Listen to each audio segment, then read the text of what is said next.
सौ बातों की एक बात, मैं नहीं आऊँगा। सौ बातों की एक बात, मैं यह काम नहीं कर सकता। सौ बातों की एक बात, मैं तुमसे प्यार नहीं करता। सौ बातों की एक बात, मैंने उसे साफ साफ कह दिया। तो गाइस इस तरह के सेंटेंसेस जो कि अक्सर हमें हमारी डेली लाइफ में कभी न कभी ज़रूर बोलने होते हैं, और आप लोगों ने भी इस तरह के सेंटेंसेस अपनी डे टू डे लाइफ में कभी न कभी ज़रूर बोले होंगे और सुने भी होंगे। सो डोंट वरी गाइस, आज की इस वीडियो में मैं आप लोगों को सिखाने जा रहा हूँ कि इस तरह के सेंटेंसेस को इंग्लिश में कैसे बोला जाता है। तो गाइस इस तरह के सभी सेंटेंसेस को इंग्लिश में बोलने के लिए एक फ्रेज का यूज़ किया जाता है, वो है long story short. Long story short. तो आइए इसको यूज़ करने का कंप्लीट रूल जान लेते हैं। तो सबसे पहले बोला जाता है लॉन्ग स्टोरी शॉर्ट, उसके बाद में कंप्लीट सेंटेंस जो कि आपका किसी भी टेंस में हो सकता है। ये आपके ऊपर डिपेंड करता है कि आपको बोलना क्या है। तो आइए कुछ एग्जांपल्स लेते हैं ताकि इसे और बेटर तरीके से सीख सकें। सौ बातों की एक बात, मैं नहीं आऊँगा। Long story short, I will not come. Long story short, I will not come. सौ बातों की एक बात, मैं यह काम नहीं कर सकता। Long story short, I can't do this work. Long story short, I can't do this work. सौ बातों की एक बात, मैं तुमसे प्यार नहीं करता। Long story short, I don't love you. Long story short, I don't love you. सौ बातों की एक बात, मैंने उसे साफ साफ कह दिया।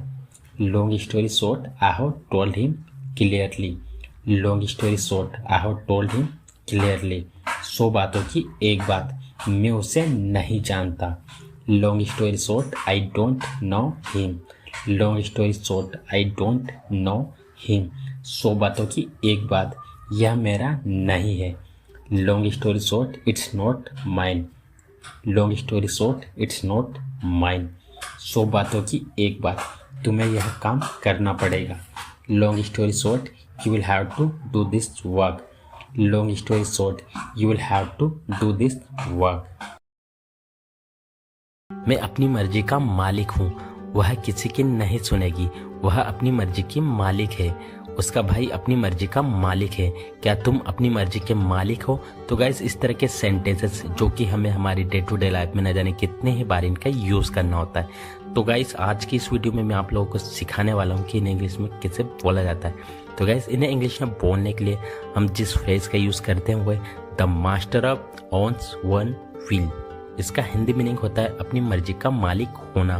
तो आइए गाइस इसको यूज़ करने का कंप्लीट रूल जान लेते हैं। तो सबसे पहले बोला जाता है सब्जेक्ट, उसके बाद में हेल्पिंग वर्ब के बाद में द मास्टर ऑफ, फिर उसके बाद में पॉसेसिव एडजेक्टिव, फिर उसके बाद में ऑब्जेक्ट। गाइस यहाँ पे एक और बात बता देना चाहूँगा, पॉसेसिव एडजेक्टिव में आएगा जैसे कि my, your, his, her, their etcetera. तो गाइस चलिए यहाँ पे कुछ एग्जाम्पल्स ले लेते हैं ताकि इसे और बेटर तरीके से सीख सके। मैं अपनी मर्जी का मालिक हूँ। I am the master of my own will. I am the master of my own will. वह किसी की नहीं सुनेगी। वह अपनी मर्जी की मालिक है। She will not listen to anyone. She is the master of her own will. She will not listen to anyone. She is the master of her own will. उसका भाई अपनी मर्जी का मालिक है। Her brother was the master of his own will. Her brother was the master of his own will. क्या तुम अपनी मर्जी के मालिक हो? Are you the master of your own will? Are you the master of your own will? वह अपनी मर्जी का मालिक था। He was the master of his own will. He was the master of his own will. क्या वह अपनी मर्जी। आपके होते हुए मुझे कुछ नहीं होगा। आपके होते हुए मैं कहीं नहीं जाऊंगा।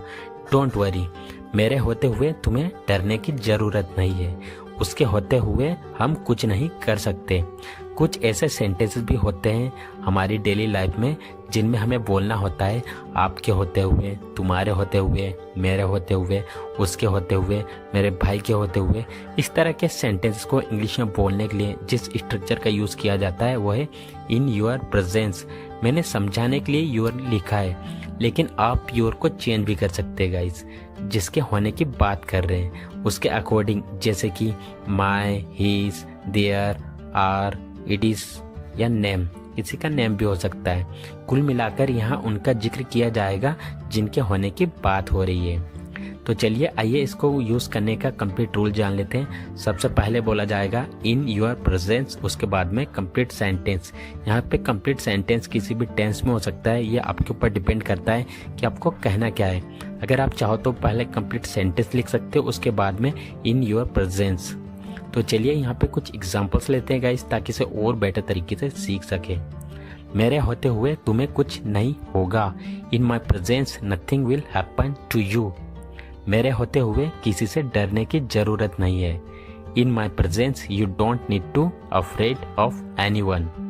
आपके होते हुए कहाँ जाऊं? Where do I go in your presence. आपके होते हुए मैं कहीं नहीं जाऊंगा। In your presence I will not go anywhere. हमारे होते हुए ये सोचा भी क्यों? In our presence why did you even think this. आपके होते हुए मुझे कुछ नहीं होगा। Nothing will happen to me in your presence. यहाँ पानी है, उसके जीवन में खुशियाँ ही खुशियाँ है। नदी में मछली ही मछली है, गांव में खेत ही खेत है। तो बस इस तरह के सेंटेंसेस जो कि अक्सर हमें हमारी डेली लाइफ में कभी न कभी जरूर बोलने होते हैं, और आप लोगों ने भी इस तरह के सेंटेंसेस अपनी डेली लाइफ में जरूर बोला होगा। सो डोंट वरी गाइस, आज की इस वीडियो में मैं आप लोगों को सिखाने वाला हूँ कि इस तरह के सभी सेंटेंसेस को इंग्लिश में कैसे बोला जाता है। तो गाइस इस तरह के सभी सेंटेंसेस को इंग्लिश में बोलने के लिए जिस स्ट्रक्चर का यूज़ किया जाता है वो है there is oblique was plus nothing but plus object.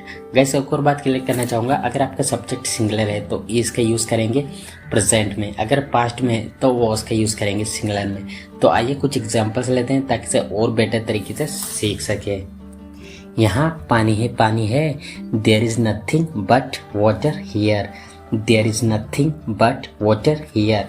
उसके जीवन में खुशियाँ ही खुशियाँ हैं। There is nothing but happiness in her life.